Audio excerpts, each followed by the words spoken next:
السلام علیکم ورحمۃ اللہ وبرکاتہ۔ وعلیکم السلام ورحمۃ اللہ وبرکاتہ۔ نحمده ونصلي ونسلم على حبيبه الكريم الأمين العزيز الرؤوف الرحيم وعلى آله وأصحابه الأفضلين الأكرمين أجمعين، أما بعد، أعوذ بالله من الشيطان الرجيم، بسم الله الرحمن الرحيم صدق الله العظيم۔ حصول برکت کے لیے نہایت ہی ادب و احترام کے ساتھ بارگاہ رسالت مآب والی رسالت مآب میں درود شریف پڑھ لیجیے۔ اللهم صل علی سیدنا و شفیعنا و حبیبنا و مولانا محمد وعلى الجود والکرم وعلى آلہ الکرام ابنہ الکریم وآلہ وصحابہ وبارک وسلم صلاۃ و سلاما علیک یا حبیبی یا سیدی یا رسول اللہ صلی اللہ تعالی علیہ وسلم۔ یقین محکم عمل پیغم محبت فاتح عالم، جہاد زندگانی میں یہ مردوں کی شمشیر، ایک نام مصطفیٰ ہے جو بڑھ کر گھٹا نہیں، ورنہ ہر ایک عروج میں پنہا زوال ہے۔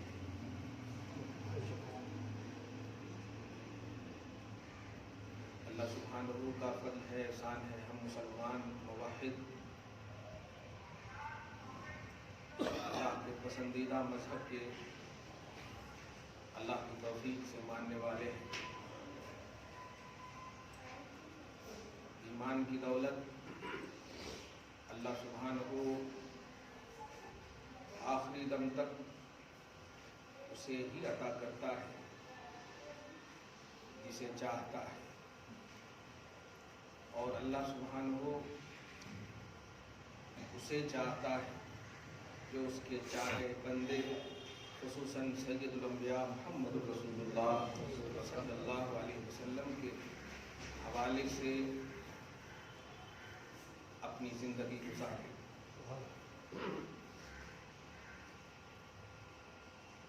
ہمارے نزدیک مذہب اسلام میں سب سے بڑی خوبی یہ ہے کہ یہ یہودیت اور عیسائیت سے پاک مذہب ہے۔ قرآن پاک نے جتنی ناراضگی اللہ تبارک و تعالیٰ کی جانب سے یہودیوں اور عیسائیوں کے لیے نازل کی ہے، کسی کے لیے نازل نہیں کیا۔ آپ اندازہ لگائیں، سورہ فاتحہ کی لاسٹ آیت جب پڑھتے ہیں تو رب کہتا ہے اپنے بندوں سے، کمال ہے جو لوگ بلا سمجھے بلا سوچے یہ جملہ کہتے ہیں کہ ہم سب ایک ہیں۔ نہیں بھائی، اہل محبت ایک ہو سکتے ہیں، اہل عداوت اور اہل محبت ایک نہیں ہو سکتے۔ یہ خدائے وحدہ لا شریک کا دیا ہوا پیمانہ صرف حکمن نہیں ہے، بلکہ گزارش کے طور پر رب نے کہا میرے بندو اس طرح مجھ سے مانگا کرو کہ اے اللہ ہمیں سیدھی راہ چلا، ان لوگوں کی راہ چلا جن پر تو نے انعام کیا، اور آگے فرماتا ہے غیر المغضوب علیہم ولا الضالین، ان کی راہ نہ چلانا جن پر تیرا غضب نازل ہوا اور جو گمراہ ہے۔ بالاتفاق یہودی اور عیسائی مراد ہیں، یعنی یہودیوں کے راستے پر نہ چلنے کے لیے رب نے دعا کی تلقین کی ہے۔ اگر صرف حکم بھی دے دیتا، جیسے سورہ مائدہ کی آیت نمبر 51 میں اس بات کی صراحت موجود ہے، یا ایھا الذین آمنوا لا تتخذوا الیہود والنصارى، اے ایمان والو یہودیوں اور نصرانیوں سے محبت نہ کرو، انہیں دوست نہ بناؤ۔ لا تتخذوا الیہود والنصارى اولیاء، دوست نہ بناؤ۔ اے ایمان والو کہہ کر شروع میں کہا میں نے کہ اللہ پاک کا دیا ہوا مذہب اسلام اور ہمیں جو ایمان کی دولت ملی ہے، اس کی سب سے بڑی خصوصیت یہ ہے کہ یہ یہودیت اور عیسائیت سے پاک ہے۔ رب فرماتا ہے یہودیوں اور نصرانیوں کو دوست نہ بناؤ، یہودی اور نصرانی بھی تو اللہ کے خود بندے ہیں نا، پھر یہ ڈویژن کیوں؟ گویا پیدا تو سب کو کیا ہے، پسند صرف ایمان والوں کو کرتا ہے، پسند صرف ان لوگوں کو کرتا ہے جو نہ یہودی ہے نہ نصرانی ہے۔ قرآن پاک میں ایک جلیل قدر نبی کے حوالے سے پڑھے ہوں گے، سنے ہوں گے، اور جس کی ملت پر ہمارے آقا محمد عربی صلی اللہ علیہ وسلم کی ملت ہے، جسے ملت ابراہیم کہتے ہیں۔ عقیدہ یہ تھا کہ یہ پراپرٹی سمجھتے تھے، نبیوں کو جائیداد اور جاگیر سمجھتے تھے، ایسا کانسیپٹ تھا یہودیوں کے پاس، ایک دم بالکل یوں سمجھیے مس یوز کرنا۔ اللہ پاک فرماتا ہے ما کان ابراہیم یہودیوں ولا نصرانیہ ولکن کان حنیفا مسلما۔ کیا کہنا ہے کہ ظاہری طور پر اپنے آپ کو ابنائے ابراہیم کہنے والے، ابراہیم کی اولاد کہنے والے، سنو تم تو اپنے آپ کو یہودیت اور نصرانیت سے معنون کرتے ہو، تم تو کہتے ہو میں یہودی ہوں، نصرانی ہوں، پھر یہ دعویٰ کیسا ہے کہ تم ابراہیم کی اولاد کہلاتے ہو؟ اللہ پاک فرماتا ما کان ابراہیم یہودیوں ولا نصرانیہ۔ ابراہیم علیہ السلام سنو نہ یہودی تھے نہ نصرانی تھے، وہ تو ایک باطل تمام دینوں سے ہٹ کر مسلم تھے، ولکن کان حنیفا مسلما وما کان من المشرکین، وہ مشرکین میں سے نہ تھے۔ اس لفظ پر غور کریں گے کہ ایک بات یہی لگے گا کہ یہودی بھی مشرک ہیں اور عیسائی بھی مشرک ہیں، تب تو رد کیا جا رہا ہے کہ وہ مشرک نہیں تھے۔ غرض ہے کہ اللہ کے نیک بندوں پر بھی ایسے لیبل لگے ہیں جس سے اللہ تبارک تعالیٰ نے اس کا دفاع فرمایا، پاک فرمایا۔ آج کی تاریخ بھی ہمیں اس بات کی بڑا افسوس ہوتا ہے ہمارے لوگوں کو، ہمارے اسلام نے کیا کیا کہا ہے اسے سیکھنے کی ضرورت نہیں محسوس کرتے، لیکن کوئی چیز غیر کی اگر آ جائے سامنے تو اس کے بارے میں ڈیٹیل پوچھا جاتا ہے، تفصیلات پوچھے جاتے ہیں، کیا حکم ہے اس کا، کیا معاملہ ہے اس کا، شریعت میں کیا ہے۔ ہم نہیں کہتے ہیں کہ نہ پوچھیے آپ کرسمس کا حوالہ کیا ہے، کرسمس کا معاملہ کیا ہے، لیکن ہم یہ ضرور کہیں گے کہ آپ کبھی محمد الرسول اللہ کا شجرہ بھی تو یاد کیجئے، کبھی حضور پاک صلی اللہ علیہ وسلم کی سیرت پاک کا احاطہ تو کیجئے، کبھی جو آپ کے لیے مسٹ ہے، جو آپ کے لیے لازم ہے، ضروری ہے، جو آپ سے پوچھا جائے گا، جو آپ سے سوال ہوں گے، وہ تو کبھی یاد کرنے کی کوشش کیجئے۔ لیکن نہیں کہ کل بھی ایسا ہوا، آج بھی ایسا ہو رہا ہے، ہوگا یہ قیامت تک۔ اللہ پاک آپ کو ہم سب کو اپنے کرم کے سائے تلے ہمیشہ رکھے۔ نبی صلی اللہ علیہ وسلم کے پیروکاروں، آپ نہ یہودی ہو نہ نصرانی، آپ کا دین نہ یہودیت سے ہے نہ نصرانیت سے ہے، اس لیے خدا کے واسطے اب سوال ہی نہ کرنا کہ ریلیٹڈ آف یہودیت یا ریلیٹڈ آف نصرانیت جو بھی ایکٹیویٹیز ہے اس کے حوالے سے تم مسئلہ پوچھنا۔ جب تم نے مرکز کو ہی ریجیکٹ کر دیا ہے تو اس سے ریلیٹڈ باتوں کو کیسے آپ کچھ سوچ سکتے ہو یا کچھ بول سکتے ہو؟ کیا حکم شرع ہے؟ نہیں، آپ سے زیادہ ستائے گئے صحابہ کرام، آپ سے زیادہ تنگ کی گئی ان کے لیے زندگیاں، آپ سے زیادہ ان کو گھر سے، ماں سے، معیشت سے، پانی سے، کھانے سے، سب سے زیادہ تکلیفیں دی گئی، لیکن آپ جانتے ہیں ایک آیت مجھے یاد آتی، درود شریف پڑھے اللہم صلی علی محمد وعلی آل محمد مبارک صلی اللہ تعالی علیہ وسلم۔ سب سے پہلی ہجرت جو ہے حبشہ کی طرف ہوئی ہے، بڑی مشہور ہے، تاریخ کے آئینے میں نہیں جانا چاہتا ہوں، قرآن کی سورہ مائدہ پارہ نمبر 6 کی لاسٹ آیت کریمہ 81 نمبر ہے، آیت نمبر 81 ہے غالباً، اس کے تحت دیکھیں گے علی کے بھائی کی روایت ہے، سبحان اللہ، ابو طالب کے بیٹے جناب جعفر ابن ابو طالب رضی اللہ تعالیٰ عنہ، ان کی روایت ہے۔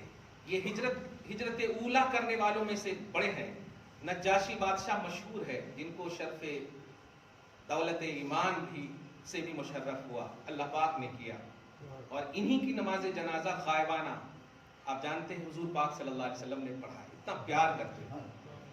یہ اسلام پر نہیں تھے، جب ستائے گئے، یہاں کفارہ نے عرب نے ستایا، دو ہی کوالٹی زیادہ تھی، عیسائی اور یہودی، جب خوب ستایا تو ان میں ہجرت کرنے والے حضرت عثمان بھی ہیں، ان کی بیوی حضرت رقیہ بھی ہیں، بہت ہیں، 11 4 اس طرح کی روایتیں ملتی، 11 مرد ہیں 4 عورتیں ہیں وغیرہ۔ ان میں سر فہرست حضرت جعفر، اور ان کا علم دیکھیے، باب العلم کے بھائی کا علم دیکھیے، سبحان اللہ۔ توجہ سنیں، جب یہ ہجرت کر کے گئے تو ستانے کی بنیاد پر گئے تھے۔ تفسیر جیلانی کا وہ آئینہ میں دکھانا چاہتا ہوں کہ الرحمن کی تفسیر میں غوث پاک نے فرمایا کہ رحم اللہ ان لوگوں پر فرماتا ہے جو تمسک بالقرآن کے، یعنی صاحب قرآن کے آئینے میں قرآن کو سمجھنا چاہے۔ یہ اسی پوائنٹ میں یہ تفسیر بتانا چاہتا ہوں۔ اور گھرانے مصطفیٰ کا لحاظ کیجئے، محسوس کیجئے، ان میں جانے والوں میں حضرت جعفر بھی ہیں۔ جب چلے گئے سب لوگ تو یہ معلوم جب ہوا یہاں کے لوگوں کو، تو بڑی بے چینی ہوئی، ارے یہ کیا ہوا، کیسے ہوا؟ تو مکھ لوگ جا کر کے نجاشی بادشاہ کے پاس گئے اور جا کر کے پٹانگ باتیں، آج بھی آپ دیکھ رہے ہوں گے، ودھائک زیادتی ان کے پاس ہے، کثرت ان کے پاس ہے، ساری چیزیں ان کے پاس ہے، لیکن جملہ کیا کہا جاتا ہے، اپوزیشن مس یوز کر رہے ہیں، مس گائیڈ کر رہے ہیں۔ آپ جا کر کے اس کو صحیح گائیڈ کرو نا۔ یہ غلط پروپیگنڈا، افواہیں، یہ وہیں سے آتی ہوئی ہے۔ آپ ذرا غور کیجئے گا، منظر کشی کیجئے گا اور دیکھیے گا۔ حضور پاک صلی اللہ علیہ وسلم کے گھرانے کی، گھرانہ اس لیے بول رہا ہوں آپ سمجھ جائیے، حضرت جعفر بھی ہیں انہی میں سے۔ جب ان کے مکھ لوگ جا کر کے نجاشی بادشاہ کے پاس گئے، بازیابی کی التجا کی، یعنی اپنے دربار میں حاضری کی التجا کی، درباریوں نے جا کر کہا کہ کچھ لوگ آئے ہوئے ہیں عرب سے ہجرت کرنے والوں کے حوالے سے بات کرنے کے لیے۔ تو جب گئے تو جانے کے بعد نجاشی بادشاہ پہلا ہی لفظ یہ تھا کہ جو لوگ آپ کے پاس آئے ہیں آپ کی سلطنت کے لیے خطرہ ہیں، آپ کی سلطنت کے لیے خطرہ ہیں، آپ کی بادشاہت کے لیے خطرہ ہیں، دم دم کر دیے تھے ہمارے کو۔ حالانکہ ذرا سی یہیں پر سوچئے، اس کے بعد جب ایک جملہ کہا ایسا کیجئے وہ سب کو ہمارے کو لوٹا دیجئے، تو بادشاہ کو اس وقت سڈنلی بولنا تھا۔ دیکھیے ایمان سے پہلے کیا ہوتا ہے اور ایمان کے بعد کیا ہوتا ہے، غور کیجئے گا۔ سڈنلی بولنا چاہیے، بھائی جب ہے میرے لیے تو تم کو تو اور خوش ہونا چاہیے کہ تم بچ گئے اور ہم چلے گئے، لیکن تم کیوں لینے کے لیے آئے ہو؟ تم لینے کے لیے کیوں آئے جب خطرہ ہے؟ تو خطرہ کو کیوں تم مول لے رہے ہو؟ خیر نہیں کہا۔ اس کے بعد بادشاہ تھے، توفیق ملنے والی تھی دولت ایمان کی، اللہ پاک دینے والا تھا نبی صلی اللہ علیہ وسلم کے صدقے میں۔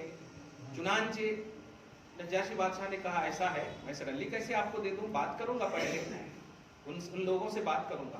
ان لوگوں کو جانے دیا، بلکہ جانے نہیں دیا، ان کے مکھ لوگوں کو، ارباب دانش جو تھے، اصحاب رائے جو تھے، کہا بٹھایا۔ اب محسوس کیجئے گا عیسائیت اور یہودیت کیا ہے اور اسلام کیا ہے، اس کو خوبصورتی انداز میں محسوس کیجئے گا۔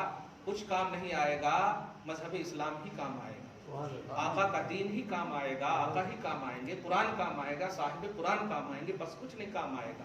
مرنا تو یقینی ہے۔ یہی ایک ایسی حقیقت ثابتہ ہے کہ کسی بھی مخلوق میں، کسی بھی مذہب میں ان کا انکار نہیں ہے۔ موت کا کسی نے انکار نہیں کہ ہر نفس کو موت کا ذائقہ لینا ہے، موت کا مزہ چکھنا ہے۔ خیر بادشاہ نے بلایا جو ہجرت کیے ہوئے تھے، ان میں سے جو سب سے سر فہرست تھے حضرت جعفر بن ابی طالب رضی اللہ تعالیٰ عنہ سلام اللہ علیہ۔ آنے کے بعد جو پوچھا سوال، اور آپ کرسمس کا تصور بھی لیجئے گا، قرآن پاک کے عنوان سے، حوالے سے محسوس کیجئے گا۔ کہا کہ ارے ان لوگوں نے محمد کے حوالے سے ایسا ایسا اٹھ پٹانگ باتیں کی ہے، تم بتاؤ جس نے نبوت کا دعویٰ کیا ہے وہ لوگ تمہیں کیا سکھاتے ہیں، تم ان کے دین پر ہونا کیا سکھاتے ہیں؟ تو سنیے، اب عیسائیت کے اعتبار سے سب سے پہلے سوال کیا کہ عیسیٰ علیہ السلام کے بارے میں تمہارے لوگوں کی کیا رائے ہے؟ حضرت جعفر سے خطاب کرتے ہوئے کہا، تو حضرت امام جعفر نے رضی اللہ تعالیٰ عنہ نے جو ارشاد فرمایا تھا آپ بھی اس کو کھوس لیجیے۔ اور جو لوگ آج کی تاریخ میں اہل کتاب سے نکاح کرنے کے لیے پیچھے پڑے ہوئے ہیں، ہمارے معاشرے کی بیٹیاں اور بہنیں خوبصورت اور خوبصیرت ہونے کے باوجود ان کے یہاں غریبی ہے اس لیے رشتہ نہیں بھیجیں گے، اور عیسائیت کے یہاں مسئلہ پوچھتے ہیں کہ شادی کر سکتے ہیں یا نہیں، مسلمان بنا سکتے ہیں یا نہیں۔ بیٹو، مسلمان بیٹیاں جو زندہ ہیں، مسلم ہیں، اسلام کے گھرانے میں ہیں، مسلمان کے گھرانے میں ہیں، رشتہ وہاں بھیجو۔ آپ ان بہنوں کو اٹھاؤ، ان بہنوں سے شادی کرو۔ ہم نہیں کہتے ہیں کہ دائرہ اسلام میں لانا ناجائز ہے، لیکن جو آئی ہوئی ہے اس کی تو پہلے فکر کرو، اس کے تو ایمان کے لیے وہ جو رو رہے ہیں، ان کے جو آنکھوں سے آنسو گر رہے ہیں اس لیے کہ وہ غریب ہے۔ درود شریف پڑھی، اللہم صلی علی محمد وعلی آل محمد وبارک وسلم۔ حضرت عیسیٰ علیہ السلام کے حوالے سے جب پوچھا، حضرت امام جعفر رضی اللہ تعالیٰ عنہ نے جواب دیا، اے بادشاہ، عیسیٰ اللہ کے بندے ہیں، روح اللہ ہیں، کلمت اللہ ہے۔ جو صفت قرآن پاک نے نازل کیا تھا، کلمت اللہ، روح اللہ، وہ سننا یہ چاہ رہے تھے۔ جو کہا تھا کہ ایسا اٹھ پٹانگ باتیں، تو جانتے ایک چھڑی تھی اس کے پاس، جو عصا کہیے چھڑی تھی، چھڑی کو لے کر کے پٹخا، اور پٹنے کے بعد اتنا مست انداز میں ایک جملہ کہا کہ، اور چونکہ دربار میں ان کے علماء رہتے تھے، عیسائی علماء جو پادری بولتے ہیں، وہ لوگ بھی ان کو دیکھ کر کے سوچنے کہ کیا رد عمل آتا ہے، لیکن یہ کہنے لگے کہ لکڑی دیکھ رہے ہو کہ لکڑی کے آگے نہ پیچھے، اوپر نیچے، اس سے بھی آگے پیچھے کچھ نہیں محمد کہہ رہے ہیں، وہی کہہ رہے ہیں جو حق ہے عیسیٰ کے بارے۔ ابھی اسلام نہیں لائے، نوٹ کیجئے گا، حقانیت جو ہوتی ہے وہ غیر بھی تسلیم کرتے ہیں اگر اللہ نے شدھ بدھی ہو، صحیح طور پر عقل دی ہو، صحیح طور پر سوچ دی ہو۔ تو دھیان دیجئے گا، جب کہا کہ یہی تو حقیقت ہے کہ عیسیٰ کی یہی شان ہے، لیکن وہ لوگ ابن اللہ کا عقیدہ رکھتے تھے، سن آف گاڈ کا عقیدہ رکھتے تھے۔ چنانچہ قرآن پاک سورہ توبہ کے آیت نمبر 30 میں اس کی صراحت موجود ہے۔ میں پورا منظر کھینچ کر کے ایک نتیجہ دے دوں گا تفسیر جیلانی کے عنوان سے۔ پارہ نمبر 10 میں، سورہ توبہ کے آیت نمبر 30 میں اللہ سبحانہ فرماتا ہے، قالت الیہود عزیر ابن اللہ، یہودیوں کا عقیدہ یہ ہے کہ عزیر اللہ کے بیٹے۔ میرا باپ بھی اپنے باپ کے بغیر عالم وجود میں نہیں آ سکتا۔ سوال یہ ہے کہ عزیر اگر اللہ کے بیٹے ہیں تو عزیر علیہ السلام کے دادا کون ہیں؟ اتنی سی بھی سمجھ میں نہیں آتی۔ یہودیوں کا عقیدہ یہ ہے کہ عزیر اللہ کے بیٹے ہیں۔ وقالت النصارى المسیح ابن اللہ، اور نصرانیوں کا، عیسائیوں کا عقیدہ یہ ہے کہ عیسیٰ مسیح اللہ کے بیٹے ہیں۔ قرآن کہتا ہے جو حرف آخر ہے آپ کے لیے، جس پر آپ بلیو کرتے ہیں، جس کی تصدیق کرتے ہیں، یاد رکھنا، نالج کچھ نہیں کام آئے گا، تصدیق کام آئے گی۔ جاننا کچھ نہیں کام آئے گا، ماننا کام آئے گا۔ ایمان جاننے کا نام نہیں، ماننے کا نام ہے۔ نبی کو تو عرب کے پورے لوگ جانتے تھے، اتبا شیبہ کفار عرب، ابو جہل سب جانتے تھے، لیکن وہ لوگ کافر کیوں، جہنمی کیوں ہے؟ اس لیے کہ مانتے نہیں تھے۔ آپ نے دیکھا نہیں، مانتے ہیں، جنتی ہیں آپ، الحمدللہ جنتی ہے آپ۔ جاننا الگ چیز ہے، ماننا الگ چیز ہے، اور ماننا ہی ایمان ہے۔ تصدیق ماننے کو کہتے ہیں، ماننا ایمان ہے۔ درود شریف پڑھیں، اللہم صلی علی محمد وعلی آل محمد وبارک وسلم۔ قرآن کہتا ہے ماننے کی بات، یضاہئون قول الذین کفروا من قبل، اے ایمان والو، اے جن کو میں نے توفیق دیا دولت ایمان سے نبی کے صدقے میں، سنو، یہ جو باتیں ابھی دیکھ رہے ہو نا، یہودی اور نصرانی کے یہ عقیدے جو دیکھ رہے ہو سن آف گاڈ کے، یہ عقیدے آج کے نہیں ہے، ان سے پہلے بھی کافروں کا یہ عقیدہ تھا۔ پوائنٹ نوٹ کیجئے گا، لوگوں کا عقیدہ صرف نہیں کا، یضاہئون قول الذین کفروا من قبل، جو کافر تھے ان سے پہلے ان کا بھی یہی عقیدہ تھا۔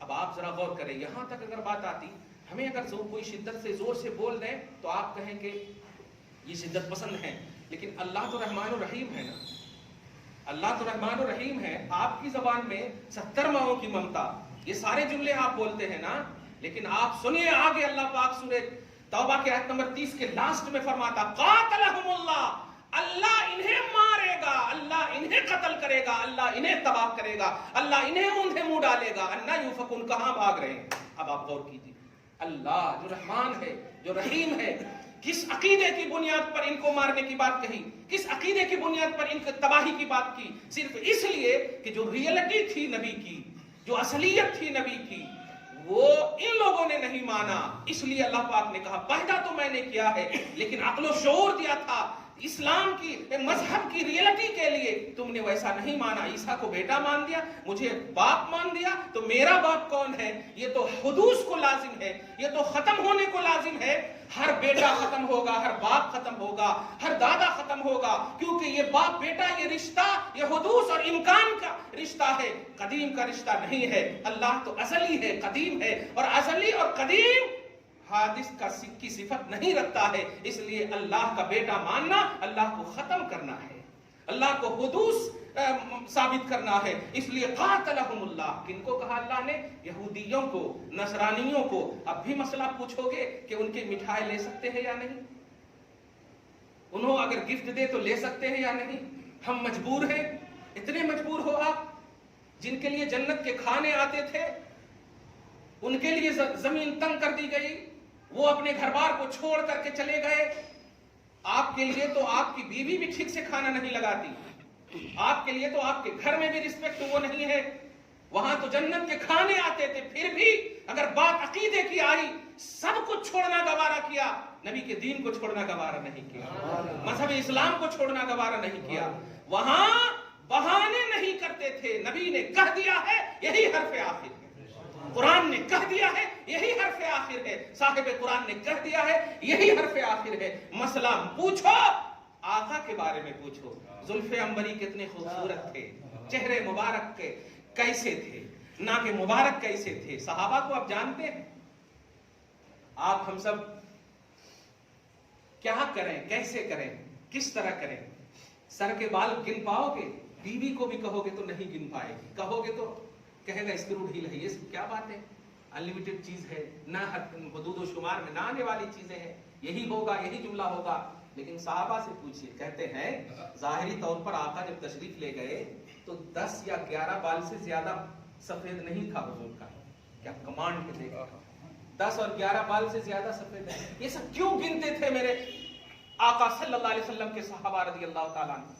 کیوں گنتے تھے؟ کیا مسئلہ نکلتا ہے؟ کیا نکلتا ہے؟ زندگی 70 بھی آپ کو مل جائے، کروڑوں بھی آپ کو مل جائے، مصطفیٰ کے اوصاف جو توحید کا منشا ہے یہ بیان کرنے کے لیے عمریں کٹ جائیں آپ کی، ہزاروں عمریں اللہ تعالیٰ آپ کو دے دے، پھر بھی آپ حق ادا نہیں کر سکتے. اور چاہتا یہی ہے کہ گنتے چلے جاؤ. سوچو مت، تیرے پاس بڑا ٹاپک ہے، تیرے پاس بہت عنوان ہے. غیر مذہب کی باتیں ذہن میں نہ لاؤ. تیرے مذہب میں عنوان کی کمی نہیں ہے، تیرے اسلام میں، تیرے قرآن میں، تیرے صاحب قرآن میں عنوان کی کمی نہیں ہے. زندگی ختم ہو جائے گی، عنوان ختم نہیں ہوگا. تشنا لب رہو گے، تشنا کام رہو گے، چاشنی بڑھتی ہی چلی جائے گی. اے مسلمان، نبی صاحب قرآن محمد عربی صلی اللہ علیہ وسلم کے حوالے سے جیتے ہو بس جیو. دنیا کیا کر رہی ہے نہیں دیکھو. تم جو کرو وہ جو اللہ کہہ رہا ہے باقی اللہ کرے گا. جملے پہ غور کیجئے گا، لفظ باقی پر غور کیجئے. باقی یہاں ایکسٹرا کے معنی میں نہیں ہوتا، آپ تو ایکسٹرا کے معنی میں یوز کرتے ہیں. السلام علیکم، وعلیکم السلام، کیسے؟ خیریت، سب ٹھیک ہے؟ ہاں سب باقی اللہ خیر ہے. تو لفظ باقی پر غور کیجئے. آپ تو باقی ایکسٹرا کے معنی میں بولتے ہیں نا، لیکن نہیں. خلق خدا نقار خدا، خلق خدا کی زبان نقار خدا ہوتی ہے. خدا بولتا ہے آپ کی زبان پر، باقی صرف اللہ ہے. یہ ہے مطلب. ہماری خیریت تو ہے، ہم تو عیش و آرام میں ہیں، ہم تو سکون میں ہیں، ہم تو پڑھتے ہیں ہمیشہ الحمدللہ، لیکن یہ بھی باقی نہیں رہے گی. باقی صرف اللہ ہے، باقی اللہ ہے، باقی صرف اللہ ہے. آپ کا عقیدہ یہودیت سے پاک ہو، آپ کا عقیدہ عیسائیت سے پاک ہو. آپ سوچو اسلام کے لیے، آپ کرو اسلام کے لیے، آپ پڑھو قرآن کو، آپ مانو صاحب قرآن کو. یہ قرآن نے، یہ اللہ نے، یہ آپ کے مذہب نے. اور اتنی کثرتیں ہیں ان میں کہ کیا کہیں. آپ ذرا دیکھیں غوث پاک رضی اللہ تعالیٰ عنہ کی تفسیر سورہ یہود کی بسم اللہ میں جو الرحمن الرحیم کی ہے، آپ ذرا ملاحظہ کیجئے گا. اور اچھا ایک اور آیت بڑی اہم یاد آ گئی. درود شریف پڑھیں، اللہم صلی علی محمد وعلی آل محمد وبارک وسلم. لفظ حق الیقین کا استعمال کیا ہے غوث پاک نے، اور اسی کی تفسیر آخر میں کر کے ختم کر دوں گا. پہلے آپ ذرا دیکھ لیں، چونکہ آج 25 ہے نا، جو بھی بند ہوئے ہیں ہونے دیجیے. آپ کا کچھ بند نہیں ہوگا. فضل رب ہمیشہ جاری رہے گا، کرم خدا ہمیشہ جاری رہے گا. اور آپ کو اسی کے تحت جینا ہے، اسی کے تحت جینا ہے. جو رب کہہ رہا ہے وہ آپ مان لیجئے نا، جو رب کہہ رہا آپ مان لیجئے. خدا کی قسم یہ مان ایسی مان ہے کہ پھر اللہ آپ کی مان ہمیشہ رکھے گا، آپ کی مان ہمیشہ رکھے گا. جانتے ہیں ولی لوگ جب مانگتے تھے تو اللہ صاف کہتا تھا، ارے اس کی تقدیر میں لوح محفوظ میں دیکھو، تم کو تو دیا ہے میں نے فراست، لوح محفوظ میں دیکھو نہیں ہے. تو ولی کہتے تھے ہوتا تو کیوں مانگتا.